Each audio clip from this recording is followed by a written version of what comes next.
股関節のストレッチで絶対にね、やってはいけないことを一つだけお伝えします。それはですね、自分で無理にこうやって股関節をね、ぐいぐい伸ばしたり、誰かにね、こうやって股関節を開かれる。こういう行為です。これだけは絶対に避けてください。1、2、3、4、5。OK ですね。門下生の皆さん、ようこそ。山内です。このチャンネルでは、私が長年研究開発した整体テクニック、手技を習熟度ごとに門下生のみんなに伝授していきます。今回は新シリーズビフォーアフターストレッチです。体の変化が一目でわかる即効性のある驚きのストレッチをご紹介していきます。簡単な動きで誰もが真似をできる山内流でいうところの初級の技です。今日は硬い股関節を柔らかくするストレッチです。まずは皆さん、ご自身の股関節がどのぐらい硬いか調べていきましょう。まず皆さんね、こうやって床に座ってお尻をね、こうやって床に下ろして両足をね、くっつけてみてください。自分の体の前でこんな感じです。この時にこのね、膝の外側が床とこうやってね、離れすぎていないか。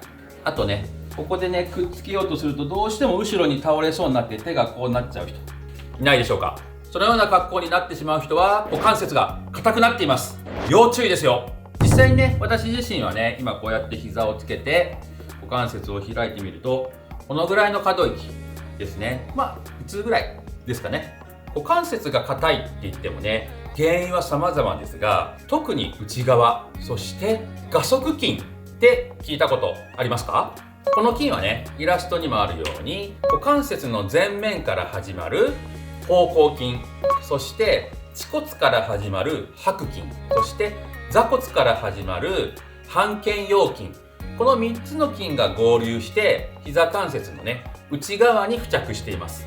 その3つの画側筋群の中でも白筋の活動性が悪くなると、股関節のね、開きが悪くなるだけではなくて、膝関節の内側の痛みが出現しやすくなります。2、反り腰を助長して、特にね、夜仰向けで寝ている時の腰痛の原因になりやすいです。そして3、内臓が下に下がってぽっこりお腹の原因に。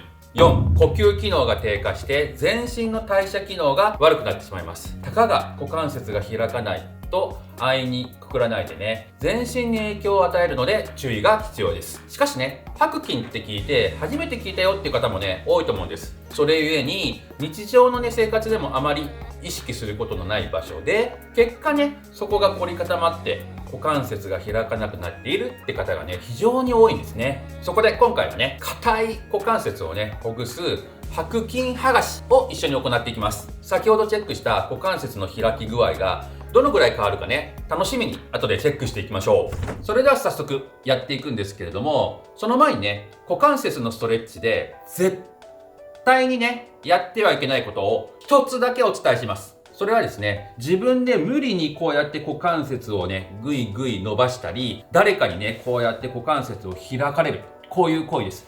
これだけは絶対に避けてください。というのもね、股関節の周りの筋肉っていうのは、その筋肉が収縮することによって、この骨盤にね、この股関節にあるこのボール、ソケットがしっかりはまり込んで、股関節が機能してくれるんですね。ですが、外からね、こうやってぐいぐいぐいぐい、ただ引っ張るだけのストレッチをすると、筋肉がね、しっかり働いても、この股関節、このソケットがね、この骨盤のね、この受け皿にポコッてしっかりはまってくれないんです。そうなると、歩いている時にこうやって股関節にストレスがかかったり変形したり、またね、筋肉が収縮しないので骨盤周りの筋肉の働きが低下して様々な弊害を起こしてしまいます。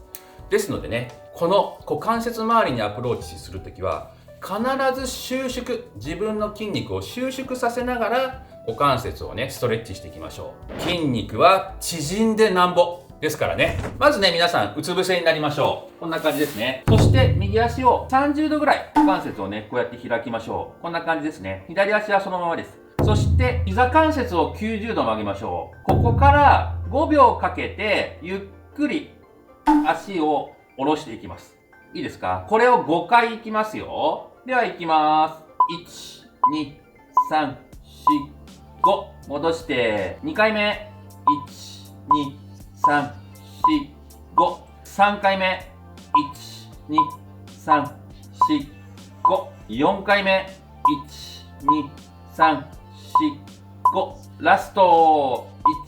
1、2、3、4、5。OK ですね。こうすることによって白筋は収縮しているんだけど伸ばされるっていうね、ストレスが入るので、とってもね、白筋の活動が良くなります。では今度はね、白筋だけを収縮させる運動をしていきますので、こっから伸ばした瞬間にプッ戻しましょう。いきますよ。10回連続でいきます。1、2、3、4、5、6、1、8、9、10。こんな感じです。もうね、右の股関節ゆるゆるになりましたよ。みんなできましたね。では早速さっきの開き具合のチェック、もう一回一緒にやってみましょう。両足閉じてみて、もうこの姿勢が取りやすいですね。そして開いてみます。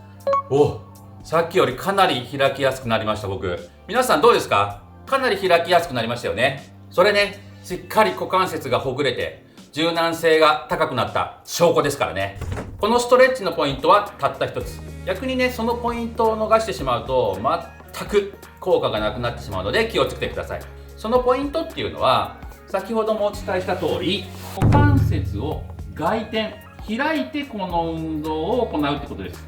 逆にこれをね、開きが甘い、もしくは閉じて行ってしまうと全く効果がなくなってしまうので注意してください。そしてね、この3つの臥側筋群っていうのは、前から方向筋、そして真ん中に白筋、そして後ろ側に半腱腰筋っていう筋肉が並んでいます。そのね、並びがガチョウのね、足のようだから臥側筋群っていう風に言われているんですね。そしてこの3つの中の中間である白筋だけのしっかりね、滑走性を上げることによって方向筋も半腱腰筋もこの臥側筋群全ての働きが良くなるので、その白筋を働かせるためには股関節をね、外転した姿勢で運動する必要があるんですね。ですのでね、この股関節を開いて行うっていうことだけはね、守ってください。